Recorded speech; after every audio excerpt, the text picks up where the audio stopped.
Em nome do Pai, do Filho e do Espírito Santo. Amém. Reflexão do dia 23 de janeiro de 2025, segunda semana do Tempo Comum, quinta-feira, cor litúrgica verde. Santo do dia, Santo Ildefonso, o bispo dedicado a Maria, século VII, Espanha. Santo Ildefonso nasceu em 8 de dezembro do ano de 606, em Toledo, Espanha. O bispo de Toledo, Hilaro, elevou Ildefonso ao diaconato e, após a morte de Adeodato, abade de Agália, ele foi escolhido para sucedê-lo. Como abade, assistiu os concílios de Toledo do anos de 653 e 655. No ano de 657, o bispo da sua localidade havia falecido e o povo o elegeu para o cargo. Ele, com toda humildade, se escondeu no convento para não assumir essa missão, mas foi descoberto e acabou aceitando esse grande serviço para o povo de Deus. Com o coração aberto às vontades de Deus, foi um grande instrumento na mão do Senhor e devoto à Santíssima Virgem. Ele propagou a festa da expectação de Nossa Senhora em 18 de dezembro, conhecido como a Nossa Senhora do Ó, como ficou então tão longamente conhecido pelo mundo inteiro, né? Faz parte daquela é, antecede o Natal, ó Senhora, ó Mãe de Jesus, ó grandiosa Nossa Senhora do Ó. Por teu grande amor e zelo a Maria, pedimos as mesmas devoções, a mesma clareza de fé, os mesmos sentimentos de amor para com a Mãe de Deus, que possamos propagar essa devoção, ensinar esse caminho seguros aos necessitados. Amém. Santo Ildefonso, rogai por nós. Na primeira leitura de hoje, em Hebreus, capítulo 7, 25 até o capítulo 8, versículo 6. Então, vamos compilar dois capítulos aí.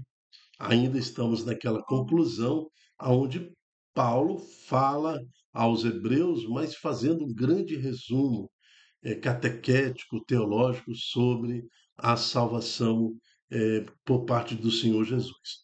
Esse grande mistério. Por que, que a morte de Jesus me salvou?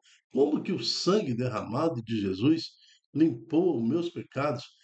O que significa para nós a ressurreição do nosso Senhor Jesus Cristo? Então, tudo isso nós veremos agora na leitura da primeira leitura.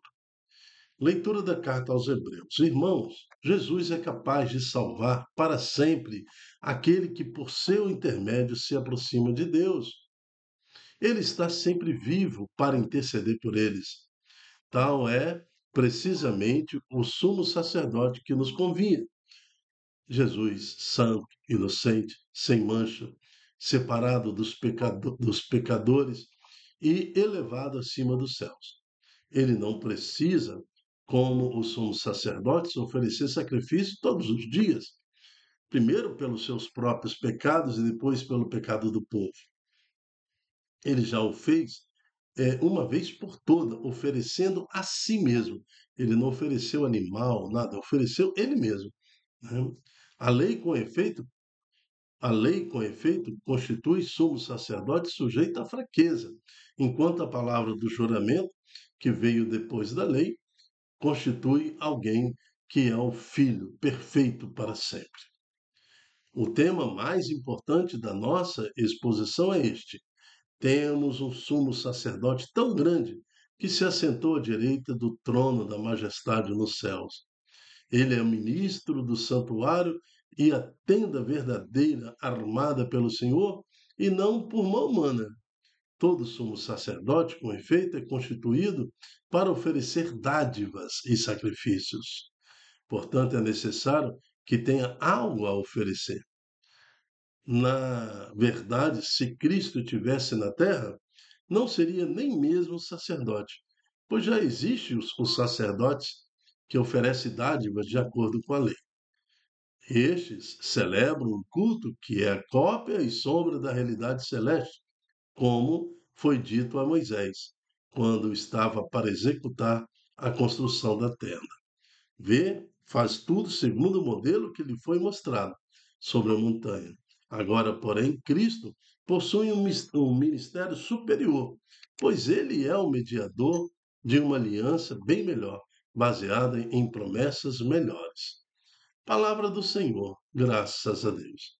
Aqui uma explicação teológica, uma explicação catequética do quanto o sacerdócio perpétuo de Jesus Cristo, aquele que se ofereceu como vítima expiatória, porque o pecado que cometemos, foi cometido por Adão e Eva, diante de Deus, foi um pecado eterno.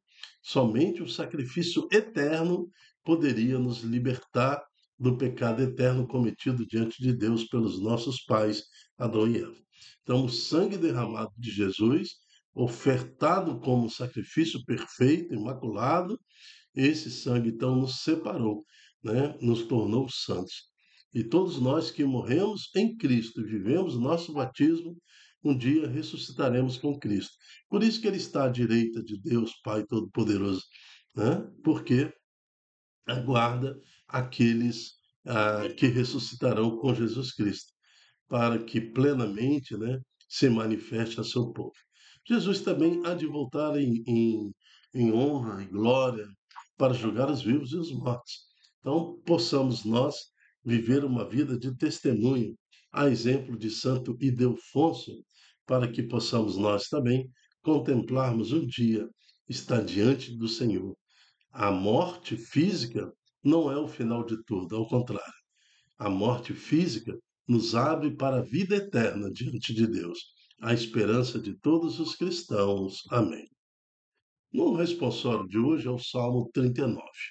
Eis que venho fazer com prazer a vossa vontade, Senhor. Um salmo escrito anos antes de Jesus, palavra exatamente do Cristo, do Cordeiro. Sacrifício ou oblação não quiseste, ou seja, Deus não quer mais animais, mas abriste, Senhor, meus ouvidos. Não pedistes oferta nem vítimas, holocaustos por nossos pecados. E então eu vos disse: eis que vem. O próprio Senhor é o Cordeiro, o próprio Senhor é aquele que será imolado, o próprio Cristo. Sobre mim está escrito no livro: com prazer a, a vossa vontade, faço a vossa vontade, guardo em meu coração a vossa lei. Boas novas de vossa justiça anunciei uma grande assembleia. Vós sabeis, não fecheis os meus lábios. Eis que venho fazer com prazer a vossa vontade, Senhor. O Evangelho está em Marcos, capítulo 3, de 7 a 12. O Senhor esteja conosco, Ele está no meio de nós. Proclamação do Evangelho de Jesus Cristo segundo Marcos. Nesse momento, você faz um sinal da cruz na sua testa, na sua boca e no seu coração, né? Quando nós falamos proclamação do Evangelho de Jesus Cristo segundo Marcos. Enquanto você fala glória a vós, Senhor, faz então esses sinais. Naquele tempo, Jesus retirou para a beira do mar, junto com seus discípulos.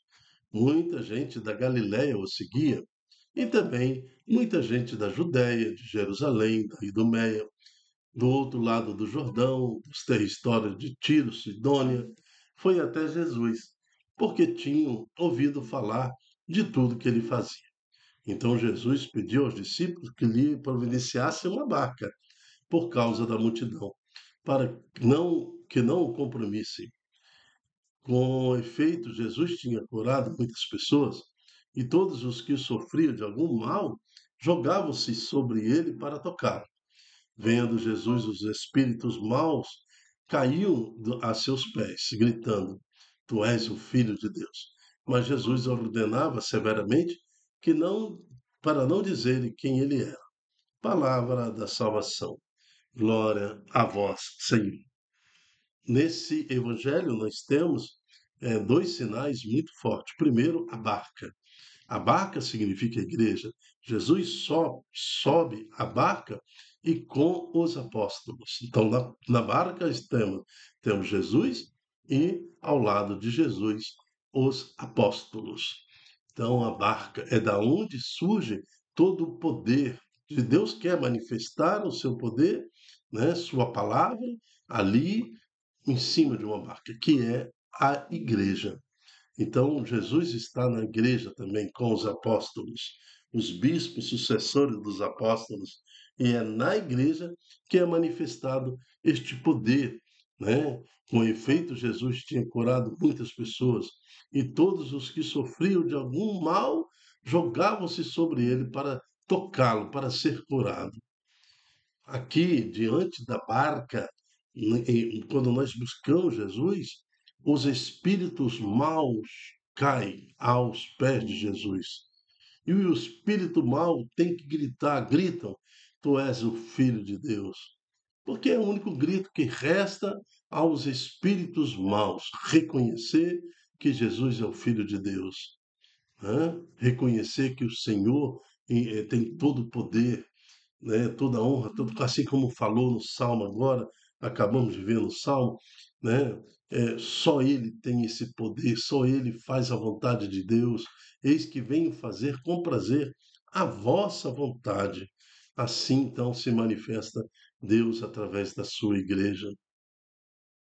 Por isso invocamos agora o nome poderoso de Jesus, que esta primeira leitura, né, que nos traz o verdadeiro sacrifício do Senhor, aquele que se oferta, né? Aquele que derrama seu sangue por cada um de nós, que possamos reconhecer a graça, a honra, a glória do Senhor, que hoje se manifesta na igreja, na barca, e nos traz esta salvação, nos traz a esperança, nos traz toda a motivação para vivermos um dia após o outro, enquanto aguardamos a nossa morte, e na nossa morte, iniciamos aí a nossa verdadeira vida, vida eterna diante do Senhor Jesus. Esperança de todos os cristãos, que um dia ressuscitaremos e estaremos diante de Deus. Amém. Que Santo Ildefonso possa nos trazer também, por sua intercessão, esta esperança na ressurreição. Amém. Eu me chamo Dilton Góes. O nosso projeto chama-se Ai de mim se não evangelizar. Seja você também um anunciador da Boa Nova, divulgando em suas redes sociais este estudo, esta pregação, este ensino, para que mais corações vivam a realidade desta barca que é a igreja, onde Jesus se manifesta em poder e honra e glória, mas também se manifesta com toda a misericórdia, onde possamos viver, né, e relembrar a ressurreição de Jesus a cada domingo. Aquele que se deu por nós também se manifesta no pão e vinho a cada missa. Por isso glorificamos e bendizemos ao Senhor. E a reflexão do dia tem esta missão, né? Esclarecer aos ouvintes, através de um estudo bíblico, o que fala a primeira leitura, o Salmo, o Santo Evangelho, para que entendamos a missão.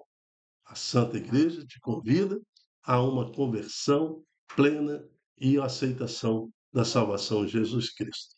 Até a próxima, se Deus quiser. Tchau, tchau.